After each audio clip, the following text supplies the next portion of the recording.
নমস্কার। গ্রহের প্রতিকার। আমরা আমাদের রাশিচক্রে বিভিন্ন গ্রহের অবস্থান অনুযায়ী শুভ বা অশুভ অনুযায়ী আমরা রত্নের বিধান দিই।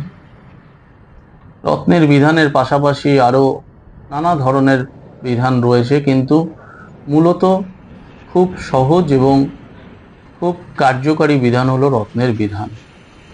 কলিযুগে রত্নের বিধান ছাড়াও আরও অন্যান্য বিধানের কথা কিন্তু আমাদের এই জ্যোতিষশাস্ত্রে বলা হয়েছে, কিন্তু আমরা সেই সব বিধানকে ততটা গুরুত্ব দিই না বা গুরুত্ব দেওয়ার মতো আমাদের হাতে সময় নেই। কিন্তু রত্ন কেনার ক্ষমতা বা আসল রত্ন এবং খুব ভালো কোয়ালিটির রত্ন কেনা আমাদের সকলের পক্ষে কিন্তু সম্ভব নয়, কারণ রত্ন মূল্যবান। এই মূল্যবান রত্ন আমরা সবাই ধারণ করতে পারবো এটা কিন্তু ভাবা অনুচিত। তাহলে রত্নের অভাবে আমাদের কি গ্রহের প্রতিকার হবে না? বিনা রত্নে গ্রহের প্রতিকারের অনেক পথ বা পদ্ধতি রয়েছে। 2 নম্বর হচ্ছে, আমরা যে রত্নের বিধান দিই বা আমরা যে অ্যাস্ট্রোলজিক্যালি কোন রত্ন ধারণ করব বা করব না তা নিয়েও যে একটা মতভেদ রয়েছে। আজকে আমি আপনাদের রত্ন ছাড়া এমন কি করলে রত্নের চেয়েও ভালো ফল পেতে পারি তা নিয়ে বলব। আমরা আমাদের রাশিচক্রে যে নবগ্রহকে দেখি, 9টি গ্রহকে দেখি, এই 9টি গ্রহের অবস্থান নিয়েও কিন্তু মতভেদ রয়েছে। বেশ কিছু মানুষ কোনো একটি গ্রহকে শুভ অবস্থান বলছে, আবার অন্য বেশ কিছু মানুষ বা জ্যোতিষী বা অ্যাস্ট্রোলজার বলছে না, আপনার এই গ্রহটি ভালো নয়, আপনার এর বিধান নেওয়া উচিত। আবার একজনকে দেখানো হলো, সে বলে না, আপনার এই গ্রহটি ভালো, আপনার ওই বিধানটি নেওয়া উচিত। তাহলে এই নিয়ে একটা দ্বিধাদ্বন্দ্বের মধ্যেও আমরা মাঝে মধ্যে পড়ি।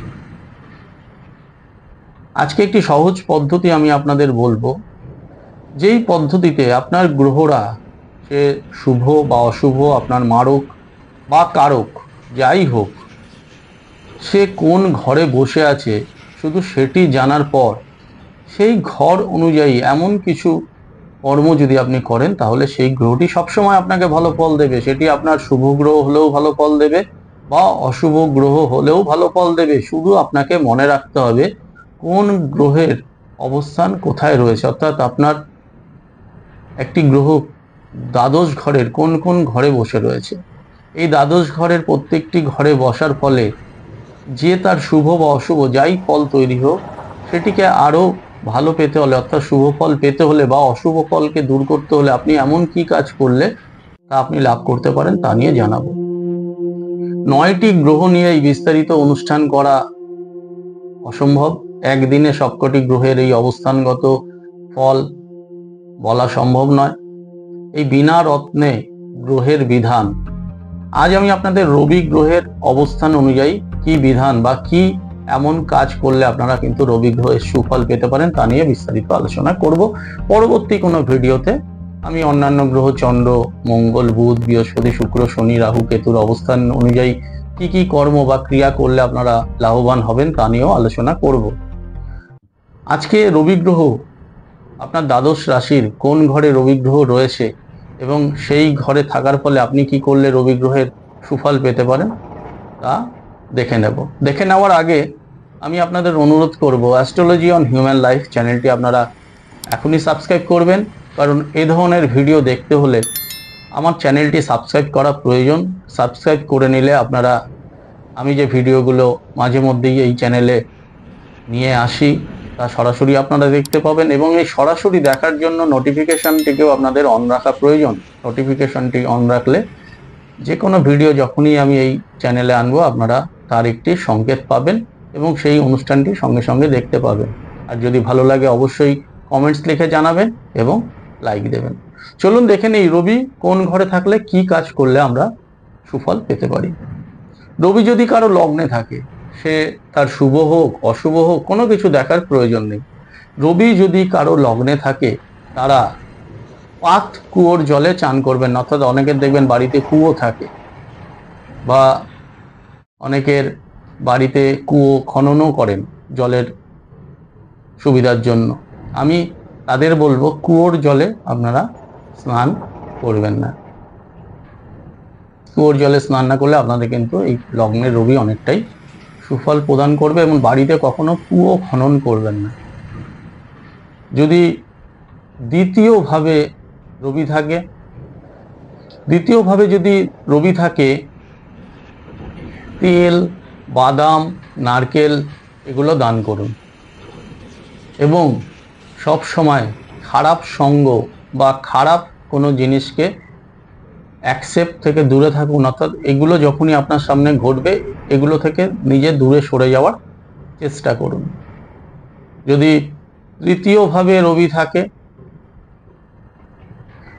যদি তৃতীয়ভাবে রবি থাকে তাহলে আপনার যে সম্পদ, টাকা পয়সা, অর্থ রয়েছে এগুলো সবসময় একটা হিসেব নিকেশ রাখার চেষ্টা করুন। আপনি এগুলোকে মেনটেন করার চেষ্টা করুন। অনেকেই দেখবেন প্রচুর অর্থ রয়েছে, কতটা কি রয়েছে কোনো হদিশ নেই, খবর নেই, আরও অর্থ তৈরির পেছনে ছুটছে, একটা সময় গিয়ে কিন্তু দেখা যায় সেই অর্থগুলো হাতছাড়া হয়ে যাচ্ছে। যাদের তৃতীয়ভাবে রবি থাকে আমি তাদের বলবো আপনার যতটুকু সম্পদ রয়েছে, যতটুকু প্রপার্টি রয়েছে তার একটা হিসেব সবসময় রাখার চেষ্টা করুন এবং এটিকে মেনটেন করুন, তাহলে এই জিনিসটা আপনার ভবিষ্যতে গিয়ে আরো বৃদ্ধি পাবে। যদি চতুর্থভাবে কারো রবি থাকে, সবসময় চেষ্টা করবেন আপনারা অন্ধ মানুষকে খাবার বা খাদ্য দান করার। অন্ধদের খাদ্য বা খাবার যদি দান করতে পারেন তাহলে কিন্তু অত্যন্ত পুণ্য লাভ করবেন চতুর্থে রবি থাকলে। এছাড়াও পৈতৃক গৃহে বা আপনি যে বাড়িতে জন্মগ্রহণ করেছেন সেই বাড়িতে কোনো হোম বা যজ্ঞের মাঝে মধ্যে যদি ব্যবস্থা করেন, বছরে 2-1 বার পূজা পাঠ, হোম করলেন, যাগযজ্ঞ করলেন, এতেও কিন্তু অত্যন্ত সুফল পাবেন, গৃহস্থের উন্নতি হবে। যদি পঞ্চম ভাবে থাকে, যদি কারো পঞ্চম ভাবে রবি থাকে, আমরা জানি বাস্তু অনুযায়ী যে আমাদের যে রান্নাঘর অগ্নিকোণে হওয়া উচিত, কিন্তু পঞ্চম ভাবে যদি কারো রবি থাকে, যদি অগ্নি ভাবে বা অগ্নির দিকে বা সাউথ ইস্ট কোণে রান্নাঘর না রেখে পূর্ব দিকে অর্থাৎ ইস্ট ফেসে রান্নাঘর তৈরি করতে পারেন তাহলে রবির ফল অত্যন্ত শুভভাবে লাভ করবেন।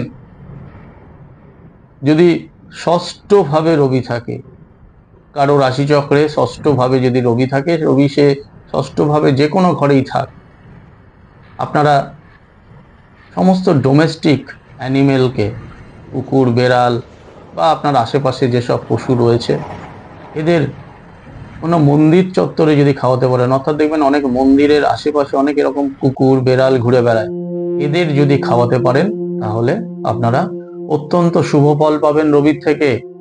যদি 7th হাউসে অর্থাৎ সপ্তম ভাবে রবি থাকে, সপ্তম ভাবে রবি থাকলে কিন্তু নিজের ব্যক্তিত্বকে সবসময় আপনি বজায় রেখে চলবেন। কখনোই নিজের ব্যক্তিত্ব নষ্ট হবে এমন কিছু কাজ করবেন না, বা কারো কাছে সেটা অর্থের জন্য হোক, কাজের জন্য হোক, কোনো সুবিধা পাওয়ার জন্য হোক, আপনি নিচু হবেন না।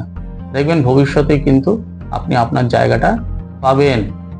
আপনাকে সবসময় আস্তে কথা বলতে হবে। সপ্তম ভাবে রবি থাকলে যদি জোরে কথা বলেন তাহলে আপনার রবির কুফল মিলবে। আস্তে কথা বললে কিন্তু আপনার ব্যক্তিগত জীবনে উন্নতি হবে। আর কি করতে হবে? আপনাকে যখনই আপনি খেতে বসবেন, যখনই খাবার গ্রহণ করবেন, আপনি ঠিক খাদ্য গ্রহণের আগে খাদ্যের কিঞ্চিত পরিমাণ অংশ আহুতি বা দেবতার উদ্দেশ্যে নিবেদন করবেন, তাহলে আপনি সুফল পাবেন। যদি অষ্টম ভাবে রবি থাকে, অষ্টম ভাবে রবি থাকলে গরুকে যদি আপনি সেবা করতে পারেন, গরুকে খাওয়াতে পারেন, তবে মাথায় রাখবেন সাদা গরু হলে কিন্তু চলবে না। সাদা গরু বাদ দিয়ে বাকি যে কোনো ধরনের গরুকে যদি আপনি খাওয়াতে পারেন, অষ্টম ভাবে রবি কিন্তু আপনাকে অত্যন্ত শুভ ফল দেবে। এর পাশাপাশি মহিলা সংসর্গ ত্যাগ, আপনার অফিসে আপনার কর্মক্ষেত্রেও যদি মহিলা থাকে সবসময় তাদের অ্যাভয়েড করে চলতে হবে। যদি মহিলাদের সংসর্গে থাকেন বা মহিলাদের সঙ্গে আপনি খুব বেশি দহরম মহরণ করেন তাহলে কিন্তু এই অষ্টম ভাবের রবি আপনার প্রবল ক্ষতি করতে পারে। যদি নবম ভাবে রবি থাকে, নবম ভাবে যদি রবি থাকে, অকারণে বিভিন্ন জায়গায় অর্থ ডোনেশন করবেন না। অর্থাৎ অপাত্রে যদি আপনি দান করেন, না জেনে শুনে কেউ এসে আপনার কাছে চাঁদা চাইলো আপনি টাকা দিয়ে দিলেন, কেউ এসে আপনার কাছে কোনো একটা বিশেষ অনুষ্ঠানের জন্য পয়সা চাইলে আপনি দিয়ে দেবেন, অর্থাৎ যেগুলো আপনি জানেন না, যেই কাজগুলো ঠিকঠাক জায়গায় টাকা পয়সা পড়ছে কিনা না জেনে আপনি যদি টাকা পয়সা দেন, তাহলে কিন্তু আপনার প্রবল ক্ষতি হবে। আপনাকে জেনে এ ধরনের কাজ করতে হবে, যে কোথায় কোনো শুভ অনুষ্ঠান হচ্ছে বা যেখানে আপনার এই টাকা বা ডোনেশন দেওয়ার প্রয়োজন আছে। এছাড়া বড় একটি পেতলের বাসন, নিজের খাবার থালা বা বাড়ির রান্নার বাসনপত্রের মধ্যে বড় ধরনের পেতলের বাসন যদি আপনি ব্যবহার করতে পারেন, আপনার অত্যন্ত শুভ ফল লাভ হবে। যদি দশম ভাবে রবি থাকে, দশম ভাবে রবি থাকলে আপনি বাড়িতে বা যে কোনো জায়গায় মাঝে মধ্যে হ্যান্ড পাম্প করে, অর্থাৎ হাত দিয়ে পাম্প করা যে টিউবওয়েলগুলো আছে, অর্থাৎ টিউবওয়েলের জল হাত দিয়ে নিজে পাম্প করে সেই জলে যদি স্নান করতে পারেন বা সেই জল যদি ব্যবহার করতে পারেন, খুব ভালো। যদি আপনার মাথায় চুল কম থাকে, দশম ভাবে রবি হলে যদি আপনার মাথায় চুল কম থাকে, সবসময় মাথা ঢেকে বা মাথায় কোনো ক্যাপ পরতে পারেন, পাগড়ি পরতে পারেন, পরে আপনি কোনো শুভ কাজে বা শুভ অনুষ্ঠানে যাবেন। কম চুল থাকলে, অর্থাৎ আপনার মাথায় যদি চুল কম থাকে, দশম ভাবে রবি থাকে, আপনি যদি খোলা মাথায় বিভিন্ন জায়গায় যাতায়াত করেন, আপনার মানহানি, যশহানি, অর্থহানি ঘটবে। এছাড়াও দশম ভাবে রবি থাকলে ঘরের পশ্চিম দিকে ছোট্ট একটি আলো ঢোকার ব্যবস্থা বা ছোট জানলা আপনি তৈরি করুন, তাতে আপনার অত্যন্ত উপকার পাবেন। যদি একাদশ ভাবে রবি থাকে, যে কোনো ঘর হোক, আপনার শুভ হোক অশুভ হোক, একাদশ ভাবে যদি রবি থাকে, আপনি আমিষ খাওয়ার বর্জন করার চেষ্টা করুন। আপনি যত বেশি নিরামিষ খাবেন, তত আপনার সেই রবি থেকে অত্যন্ত পাওয়ারফুল ফল আপনি পাবেন। না হলে বেশি আমিষ আহার গ্রহণ করলে একটা বয়সের পর সন্তান দ্বারা বিচ্যুত, অর্থাৎ সন্তানদের সঙ্গে কিন্তু আপনার সম্পর্ক খারাপ হওয়ার একটা সম্ভাবনা তৈরি হতে পারে। যদি আপনি দ্বাদশ ভাবে রবি নিয়ে জন্মগ্রহণ করেন, দ্বাদশ ভাবে রবি নিয়ে জন্মগ্রহণ করলে এই যে একাদশ ভাবের বিভিন্ন বিষয়গুলো আমি বললাম, এর সমস্তগুলোই অল্প অল্প মেনটেন করার চেষ্টা করবেন। কারণ দ্বাদশ ভাব হচ্ছে আমাদের রাশিচক্রের শেষ ভাব, আমাদের জীবনের শেষ ভাব। এখানে সমস্ত ফলের একটা কন্ট্রোল তৈরি হয়। আমি যেই একাদশ ভাবে রবি থাকার ফলে যে ধরনের ফলগুলো বললাম, সেগুলো যতটা সম্ভব অল্প অল্প করে মেনটেন করার চেষ্টা করলে কিন্তু দ্বাদশ ভাবে রবি আপনাকে অত্যন্ত শুভ ফল দেবে। পরবর্তী অনুষ্ঠানে চন্দ্র বিভিন্ন ঘরে থাকলে বা চন্দ্র বিভিন্ন ভাবে থাকলে কি ধরনের কর্ম করলে শুভ ফল পেতে পারেন, তা নিয়ে বিস্তারিত আলোচনা করব। আজকের মতো এখানেই শেষ করলাম। নমস্কার।